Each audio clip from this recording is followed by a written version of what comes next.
ক্যাটরিনা কাইফের এই মেকআপ হ্যাকটি এত বেশি ভাইরাল হয়েছে যে কম বেশ সকল মেকআপ আর্টিস্টরাই কিন্তু এই হ্যাকটি ট্রাই করেছে। আমার কাছে তো ক্যাটরিনা কাইফের এই হ্যাকটি অনেক বেশি ভালো লেগেছে। আমিও আজকে এই হ্যাকটি ট্রাই করব লিপস্টিক দিয়ে নাকি কোনো মেকআপ ছাড়াই যদি ন্যাচারালি এত সুন্দর মেকআপ করা যায় তাহলে আমরা মেকআপের কি প্রয়োজন বলেন।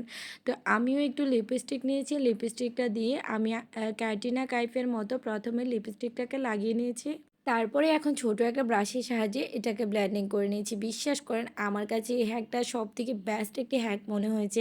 কারণ প্রতিদিন আমরা বাইরে যাওয়ার জন্য এই মেকআপ হ্যাকটি ট্রাই করতে পারি। কারণ আমরা প্রতিদিন যখন বাইরে হই তখন কিন্তু আমাদের বাড়ি মেকআপ করে প্রতিদিন বের হওয়া কিন্তু পসিবল না। আমরা শর্টকাট টাইমের মধ্যে আমরা ন্যাচারালি একটা লুক পেতে চাইলে অবশ্যই এই হ্যাকটি ট্রাই করে আমরা বের হতে পারি। অলরেডি আমার লিপস্টিকটা কিন্তু ব্লেন্ডিং করা কমপ্লিট হয়ে গেছে। তো ফাইনাল রেজাল্টটা দেখতে পাচ্ছ। আমার কাছে তো এত বেশি ভালো লেগেছে। আমার কাছে ইচ্ছে হচ্ছে যে প্রতিদিনই আমি এই হ্যাকটা ট্রাই করি বের হই।